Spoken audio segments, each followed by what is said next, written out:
Hello friends, you are welcome in our YouTube channel GS with AS. तो आज का हमारा टॉपिक है हाइड्रो पावर प्लांट। जो हमारी इलेक्ट्रिसिटी होती है वो किस तरह से प्रोड्यूस होती है पानी के द्वारा। जो हमारे जल विद्युत घर होते हैं उनमें किस तरह से बिजली बनाई जाती है और वहाँ से हमारे घरों तक वो किस तरह से पहुँचती है, ये सारा का सारा प्रोसेस आज हम इस वीडियो में देखेंगे। तो क्या नाम है हमारे टॉपिक का? हाइड्रो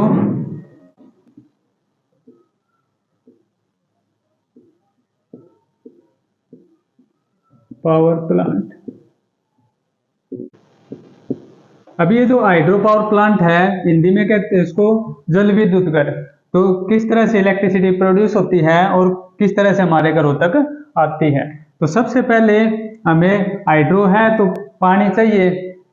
अब देखो, जब हम ये पावर प्लांट पढ़ते हैं उनमें hydro power plant, thermal power plant, nuclear power plant, तो बहुत तरह के प्लांट होते हैं।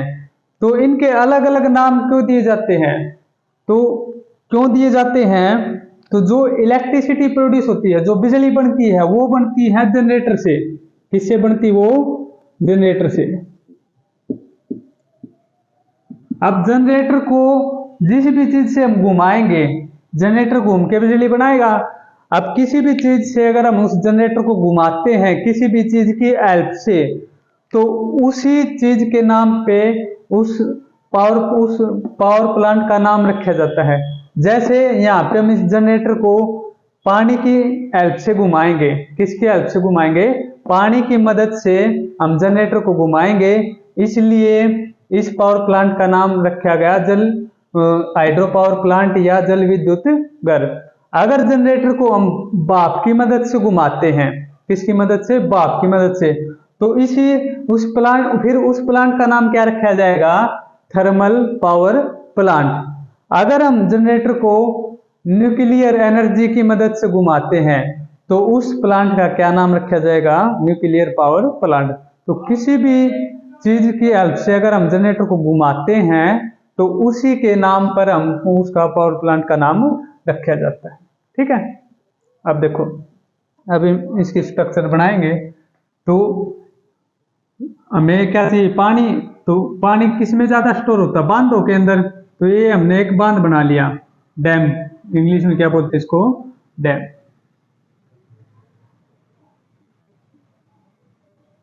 ठीक है। यहाँ पे वाटर स्टोर होता है, हाइट पे होता है ये। और इस डैम में क्या होते हैं? गेट होते हैं। ये अलग अलग, जितना चौड़ा डैम होता है उसके अकॉर्डिंग ये कम ज्यादा हो सकते हैं। तो ये क्या है? गेट, जिनमें से पानी को किया जाएगा। जैसे ये गेट खोल दिया तो यहाँ से पानी आएगा, ये गेट खोल देते हैं यहाँ से आएगा, ये गेट खोल देते हैं तो यहाँ से आएगा। जब पानी पीछे से कम आता है, डैम में पानी कहाँ से आता है? नदियों से। पीछे से अगर पानी कम आता है तो पानी कम हो जाएगा, उस टाइम पे हम स्टोर कर लेते हैं, इसको रोक लेते हैं। और जब पानी बहुत ज्यादा हो जाता है तो हम इनको खोल देते हैं, पानी आगे चला जाता है। और यहाँ से निकल के कहाँ पे जाएगा? पानी आगे नदियों में या नहरों के अंदर। ठीक है। तो यहाँ से आगे नहर निकल सकती है या क्या, ये पानी आगे नदियों के थ्रू भी जा सकता है या फिर आगे नहरों के थ्रू आगे ये सप्लाई जा सकती है। ठीक है। तो जब पानी बांध के अंदर स्टोर होता है उस टाइम पे उसके अंदर होती है पोटेंशियल एनर्जी। हाइट पे होता है, ग्रेविटी के कारण क्या होता है? Potential energy. पोटेंशियल एनर्जी का फॉर्मूला क्या होता है? mgh। ठीक है। क्या फॉर्मूला होता है? mgh। तो यहाँ पे इसके अंदर पोटेंशियल एनर्जी है तो क्या होगा? नीचे यहाँ पे हम लगा देते टरबाइन, बड़ी बड़ी। टरबाइन का मतलब आप समझो पंखे से है। टरबाइन का मतलब क्या है? पंखा, एक बड़ा पंखा।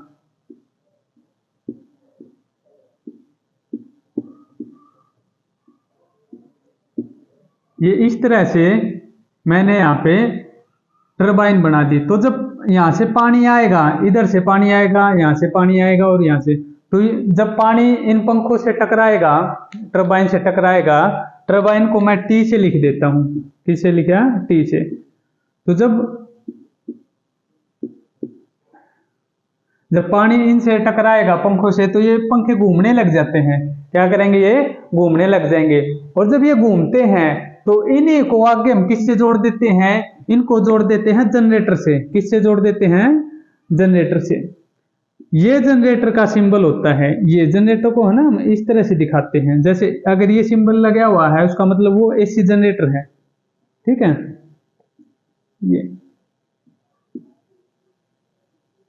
ये जनरेटर का सिंबल होता है, ये जो वेव का सिंबल होता है, ये किसका, जो वेव का सिंबल होता है ये इससे किसको दिखाते हैं, जनरेटर से।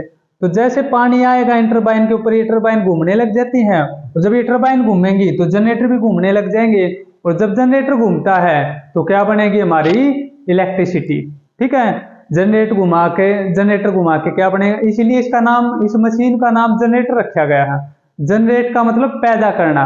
तो ये मशीनें क्या पैदा करेंगी, ये मशीनें बिजली पैदा करती हैं, इसलिए इनका नाम क्या रखा गया, जनरेटर, पैदा करने वाले, ठीक है। इनका क्या नाम रखा गया, जनरेटर।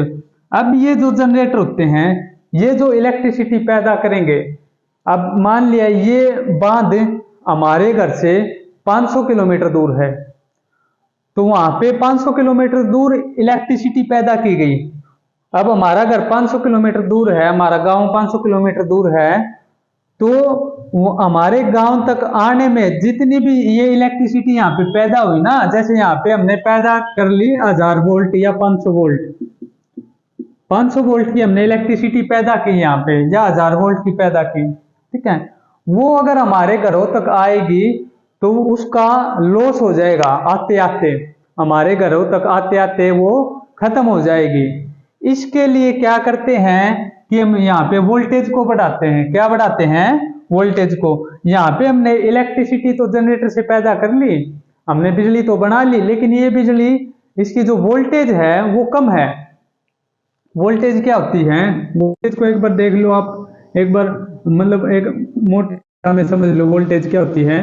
वोल्टेज एक तरह से इलेक्ट्रिक प्रेशर होता है। जैसे पानी को आगे भेजने के लिए में प्रेशर की जरूरत पड़ती है, मोटर लगाते हैं ताकि वो दूर तक चला जाए। अगर हम मोटर ना लगाएं, प्रेशर ना लगाएं तो पानी दूर तक नहीं जाएगा।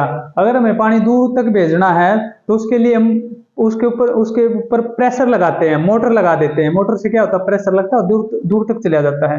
तो उसी प्रेशर का इसमें नाम क्या होता है, वोल्टेज। उसी प्रेशर का क्या नाम होता है, वोल्टेज। ये वोल्टेज करंट के ऊपर ऐसे धक्का लगाएगी और करंट आगे तक चला जाता है। तो ये वोल्टेज बहुत थोड़ी है, जो जनरेटर से हमने बनाई वो वोल्टेज क्या है, बहुत ही कम है। इसके लिए हम इस वोल्टेज को बढ़ाएंगे, इस प्रेशर को बढ़ाएंगे। बढ़ाने के लिए वोल्टेज को कम या ज्यादा करने के लिए एक मशीन होती है, उस मशीन का नाम होता है ट्रांसफॉर्मर। क्या नाम होता है, ट्रांसफॉर्मर।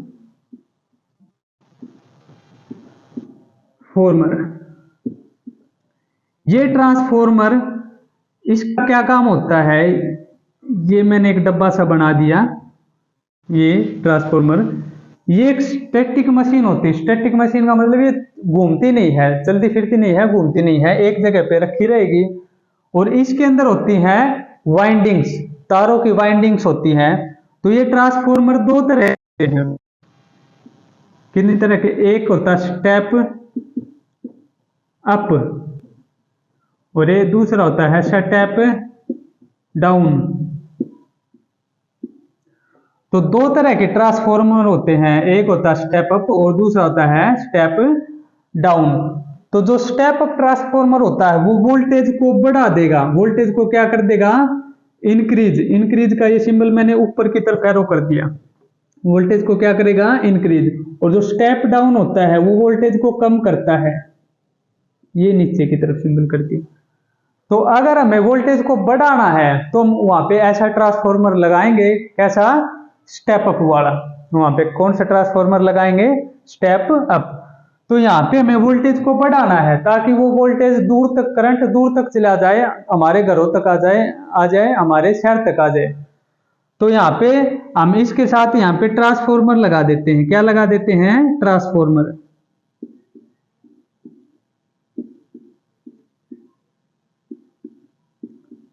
और ये ट्रांसफॉर्मर कौन से होते हैं, स्टेप अप। कौन से ट्रांसफॉर्मर होते हैं, ये स्टेप अप।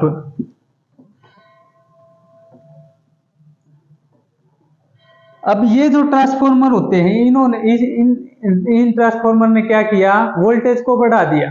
क्या किया, वोल्टेज को बढ़ा दिया। अब हमारे पास बड़ी वोल्टेज है, बहुत प्रेशर में करंट है, तो अब इसको हम लेके आएंगे अपने घरों तक। इसको क्या करेंगे, हम अपने घरों तक लेके आएंगे। तो इस तरह से ये तार होते हैं हमारे, और ये यहाँ पे मैं टावर बना देता हूँ। ये जो हमारे खेतों में टावर होते हैं, ये इस तरह से।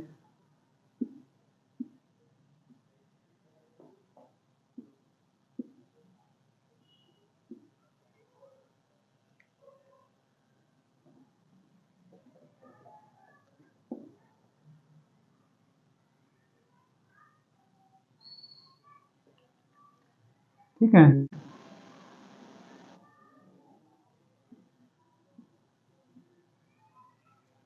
तो इस तरह से वायर के थ्रू, इन तारों के थ्रू, ये तार को सपोर्ट करने के लिए क्या चाहिए, बड़े बड़े खंभे, इनको क्या बोलते हैं, टावर।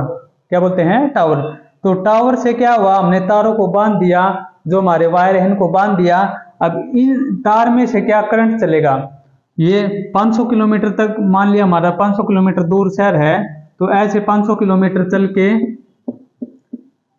500 किलोमीटर तारों में से करंट चलता हुआ हमारे शहर में आ जाता है। जैसे कि हमारा शहर है भिवानी, यहाँ पे आ गया। तो यहाँ पे आने के बाद अब वोल्टेज इसके अंदर बहुत ज्यादा है, इतनी वोल्टेज हमें चाहिए नहीं, क्योंकि हमारे घरों में जो इलेक्ट्रिसिटी यूज होती है वो होती है 220 से 230 वोल्ट। जो सिंगल फेज इलेक्ट्रिसिटी होती है, सिंगल फेज, वो होती है 220 से लेके 230 वोल्ट तक। बस इतनी ही घरों में यूज होती है, इससे ज्यादा हमने ऐसी मशीनें नहीं बना रखी इससे ज्यादा यूज कर सके। और जो फैक्ट्रियों में यूज होती है वो होती है 440 वोल्ट। फैक्ट्रियों में कितनी यूज होती है, 440। तो हमें फैक्ट्रियों में 440 चाहिए, घरों में 220 या 30 चाहिए। तो एक फेज में 220 होती है और डबल में कितनी हो जाएगी, 440। तो हमें बस इतनी वोल्टेज चाहिए। अब हमने इसको बढ़ा के कर दिया था 11,000, 31,000, 65,000, इतनी हमने इसको बढ़ा रखा था। तो हमने मान लिया हमने इसको 11,000 वोल्ट कर रखा था, या 11,000 से भी ज्यादा, मान लिया हमने इसको 32,000 कर दिया वोल्ट। अब इसको हमें कम करना पड़ेगा। ठीक है, हमने यहाँ से ट्रांसफॉर्मर लगा के इसको वोल्टेज को बढ़ा रखा था, लेकिन ये वोल्टेज हम घरों में यूज नहीं कर सकते। अब फिर से हम यहाँ पे क्या करेंगे, ये हमारा शहर है भिवानी, ये अपना शहर है, इसको मैं बना देता हूँ।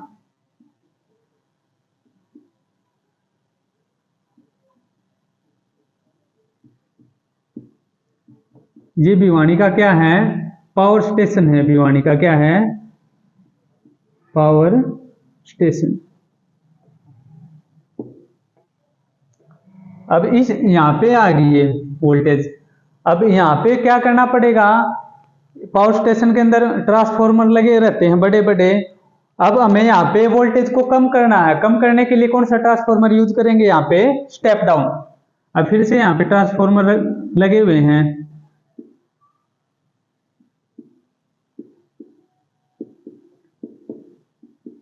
ठीक है, ये ट्रांसफॉर्मर कौन से है, ये ट्रांसफॉर्मर है स्टेप डाउन। कौन से ट्रांसफॉर्मर है ये, स्टेप डाउन। ये वोल्टेज को कम कर देंगे, वोल्टेज को घटा देंगे, ताकि हमारे घरों में कम वोल्टेज आ सके। फिर इन्होंने वोल्टेज घटाई और फिर भिवानी से ये वोल्टेज हमारे गांव के अंदर आ गई, ये करंट हमारे गांव के अंदर आ गया। अब हमारे गांव में भी हमने देखा, हमारे गांव के बाहर ट्रांसफॉर्मर लगा रहता है। इसने मान लिया 11,000 या 1100 वोल्ट कर दिए। इसने वोल्टेज कितनी की, मान लिया 11,000 वोल्ट कर दी। अब ये वोल्टेज भी हम यूज नहीं कर सकते, इसके लिए हमारा जो गांव होता है वहां पे भी ट्रांसफॉर्मर लगा रहता है। ये ट्रांसफॉर्मर भी कैसा होता है, स्टेप डाउन। वो फिर कम कर देगा इलेक्ट्रिसिटी को, करंट वोल्टेज को। और ये कितनी कर देता है, ये एक फेज में कर देता है 220 वोल्ट। कितनी कर देता है, 220। तो इस तरह से जब हमें वोल्टेज बढ़ानी थी तो स्टेप अप ट्रांसफार्मर लगाए, तो जब वोल्टेज कम करनी थी तो स्टेप डाउन ट्रांसफार्मर लगाए। तो इस तरह से ये हमारा घर है, हमारे घर के अंदर इलेक्ट्रिसिटी आ गई यहाँ पे, ठीक है। सिंगल फेज इलेक्ट्रिसिटी है और कितनी, ये 220 से लेके 230 वोल्ट तक, 220 वोल्ट से लेके 230 वोल्ट तक हम अपने घरों में यूज करते हैं, ठीक है। एक फेज में होता है करंट और दूसरे फेज में क्या होता है, दूसरा न्यूट्रल होता है, ठीक है। इस तरह से हमारा ये स्विच होता है। तो इस तरह से हमारी इलेक्ट्रिसिटी प्रोड्यूस हुई। प्रोड्यूस कैसे होती है, जनरेट कैसे होती है, जनरेटर से, जनरेटर किससे घूमे, टरबाइन से, टरबाइन को किसने घुमाया, पानी ने, इसलिए पूरे प्लांट का नाम हाइड्रो पावर प्लांट रखा गया। यहाँ पे फिर वोल्टेज को बढ़ाया गया, ये सारे ट्रांसफार्मर स्टेप अप ट्रांसफार्मर थे। फिर बढ़ाने के बाद उसको हम तारों के थ्रू लेके आए, लेके आने के बाद फिर हम अपने शहर में उसको फिर से कम किया, स्टेप डाउन ट्रांसफार्मर लगाए, फिर से हमारे गांव में लेके आए, फिर और एक और स्टेप डाउन ट्रांसफार्मर लगाया, और इस तरह से इलेक्ट्रिसिटी हमारे घरों में आ जाती है। ये जो इलेक्ट्रिसिटी है ये है एसी, ये क्या है, एसी। यहाँ पे जो करंट आएगा वो कौन सा आता है, अल्टरनेटिंग करंट। दुनिया में कोई भी जनरेटर घूम के इलेक्ट्रिसिटी प्रोड्यूस करता है तो वो कैसी प्रोड्यूस करेगा, एसी। जो करंट प्रोड्यूस होगा कैसा प्रोड्यूस होगा, एसी, ठीक है। तो ये जनरेटर कैसे प्रोड्यूस करते हैं, एसी। अगर हमें एसी को डीसी में बदलना है तो हमें एक डिवाइस लगा देनी, इसी के अंदर पार्ट होता है कम्यूटेटर का, वो क्या करता है, एसी को डीसी में बदल देता है, ठीक है। तो आज हमने हाइड्रो पावर प्लांट के बारे में पढ़ा। Thank you.